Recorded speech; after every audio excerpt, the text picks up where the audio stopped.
آپ نے سنا ہوگا حضور نے سورہ رحمان کے بارے میں فرمایا ہے، سورۃ الرحمان عروس القرآن.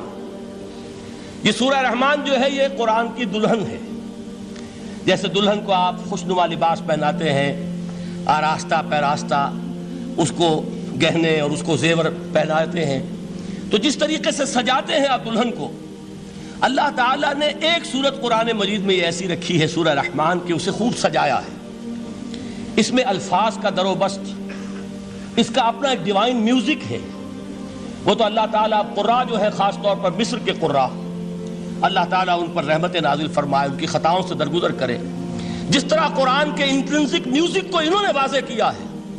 واقعہ یہ ہے کہ اگر یہ لوگ نہ ہوتے، شیخ عبد الباسط محمد عبد الصمد، شیخ محمود خلیل الحصری، یہ لوگ کہ جنہوں نے قرآن کے اس غنا میوزک، یہ لفظ جو ہے آپ حیران نہ ہو کہ میں یہ کوئی شاید توہین کر رہا ہوں قرآن کی، حضور نے یہ لفظ استعمال کیا ہے. تغنو، اس قرآن کو اچھی سے اچھی خوشلہانی کے ساتھ پڑھو. من لم یتغن بالقرآن فلیس منا، جو قرآن کو بہتر سے بہتر انداز میں، اچھی سے اچھی آواز میں، خوشلہانی کے ساتھ پڑھنے کی کوشش نہیں کرتا، وہ ہم میں سے نہیں ہے. بلکہ ایک مرتبہ حضور رات کے وقت آپ گشت پر تھے اپنے ساتھیوں کے حالات معلوم کرنے کے لیے. حضرت ابو موسیٰ اشعری رضی اللہ تعالیٰ عنہ ایک صحابی ہیں، ان کے گھر کے پاس سے گزر ہوا، وہ رات کو تہجد پڑھ رہے تھے، کھڑے ہوئے کیف کے عالم میں قرآن تلاوت کر رہے ہیں. حضور کو بہت پسند آئی ان کی قرات، کافی دیر تک وہاں کھڑے سنتے رہے. اب انہیں کیا پتا کون سن رہا ہے. بالکل اسی طرح سمجھ لیجئے ایک بات یاد آئی ہے. حضور فرماتے ہیں کہ جس طرح کان لگا کر اللہ قرآن کو سنتا ہے، کسی چیز کو نہیں سنتا. ہمیں نظر نہیں آتا نا، ہمیں معلوم نہیں، ہم قرآن پڑھ رہے ہیں تو سننے والا کون ہے؟ سب سے زیادہ کان لگا کر خود اللہ. یہاں اس لیے مجھے یاد آیا کہ ابو موسیٰ اشعری کو کیا پتا تھا کہ کون سن رہا ہے. وہ اپنی کیفیت میں نماز میں تہجد میں قرآن کی تلاوت کر رہے تھے، اور ظاہر بات ہے ان کے گھر ایکڑوں میں بنے ہوئے نہیں تھے، ایک ایک کمرہ، ایک ایک کوئی حجرہ، ایسے ہی تو گھر تھے نا صحابہ کے. لہذا حضور پاس سے گزرے، آواز آئی، کافی دیر سنتے رہے. اس کے بعد آپ تشریف لے گئے، صبح فجر میں ملاقات ہوئی تو حضور نے تحسین کے انداز میں فرمایا، یا ابا موسیٰ انک قد اوتیت مزمارا من مزامیر آل داؤد. اے ابو موسیٰ، تمہیں تو آل داؤد کے سازوں میں سے ایک ساز اللہ نے عطا فرما دیا ہے. جس طرح حضرت داؤد، لہن داؤدی مشہور ہے کہ جب وہ پچھلے پہر رات کو حمد کے ترانے الاپتے تھے، قرآن میں ہے کہ پرندے شامل ہو جاتے تھے ساتھ، اور پہاڑ وجد میں آتے تھے، پہاڑ بھی ان کے ساتھ شریک ہوتے تھے. تو جس طرح کا اللہ نے ان کو لہن عطا فرمایا تھا، حضور نے تحسین کے انداز میں فرمایا ہے ابو موسیٰ اشعری، اللہ نے تمہیں بھی آل داؤد کے سازوں میں سے ایک ساز عطا فرمایا. بہرحال قرآن مجید کا جو یہ میوزک ہے، قرآن کے الفاظ کا جو حسن ہے، جہاں تک حسن معنوی ہے وہ تو ہر لفظ میں ہے، لیکن یہ حسن ظاہری، حسن صوتی، حسن لفظی، یہ اپنے کلائمیکس پر آپ کو نظر آئے گا سورہ رحمان میں. لیکن قرآن میں یہ سورت اس اعتبار سے بھی ممتاز ہے، اس کی 4 آیات پر ذرا توجہ کریں گے، عجیب حقائق سامنے آئیں گے. جہاں یہ قرآن مجید کے حسن صوت اور حسن لفظی کی معراج ہے، وہیں اس کی پہلی 4 آیات میں 4 چوٹی کی چیزوں کا ذکر ہے، سب سے اونچی چیزیں. پہلی آیت کیا ہے؟ الرحمن. ایک آیت ہو گئی. رحمان کیا ہے؟ اللہ کا نام ہے. کبھی آپ نے غور کیا اللہ کے ناموں میں سب سے پیارا نام کون سا ہوگا؟ رحمان. کیوں؟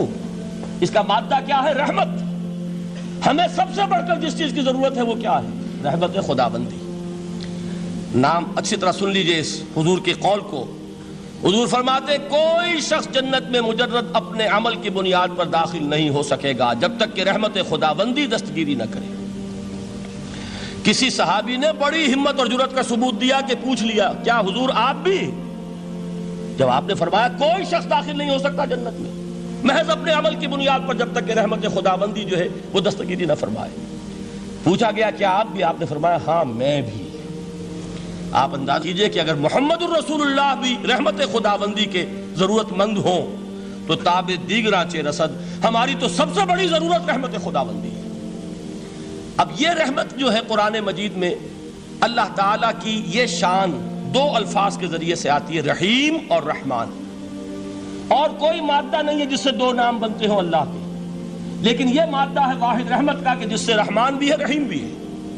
رحیم صفت مشبہ ہے، رحمت دائم ہو جائے گی، مستقل ہوگی تو رحیم کہیں گے، اور رحمان اس میں رحمت کی ہے وہ شان ہے کہ جیسے ٹھاٹھے مارتا ہوا سمندر ہو، ہیجان کی کیفیت، طوفانی کیفیت، رحمت خداوندی کا طوفانی جوش، وہ ہے رحمان۔